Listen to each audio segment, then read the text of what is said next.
Hey guys, thanks for stopping by. Today's Dollar Tree DIY is this super cute farmhouse table centerpiece. So I have this really cute basket here. It's this bunny basket that has like the burlap type style for the fabric. I'm going to stuff it with just some plastic bags, and then I'm going to cover those bags with some green moss until it's completely covered.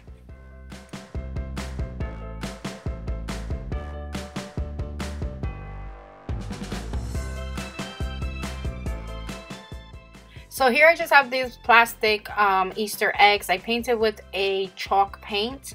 I added some cute lace ribbon here from Dollar Tree also, and this ribbon here. I'm gonna leave you the link for last year's Easter project that I did with those eggs. So now I'm just adding some succulents, a couple of them into the basket.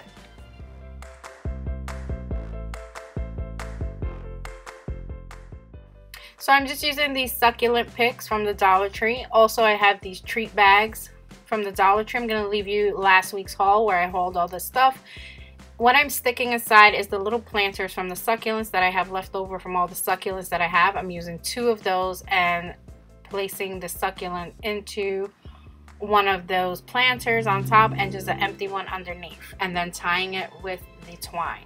So here I have these milk bottles from the Dollar Tree as well. That's also from an older DIY. I'll leave that linked for you too. All I did was paint it with some chalk paint and wrap some twine on top.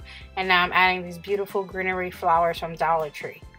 So here it is, just this really cute, simple Dollar Tree DIY for a farmhouse style centerpiece. I hope you guys enjoyed this Dollar Tree DIY. If you did, please give me that thumbs up and share the video. Leave me a comment. Let me know what you think about it. And I'll see you guys really soon in the next DIY. If you're new, please hit that subscribe button.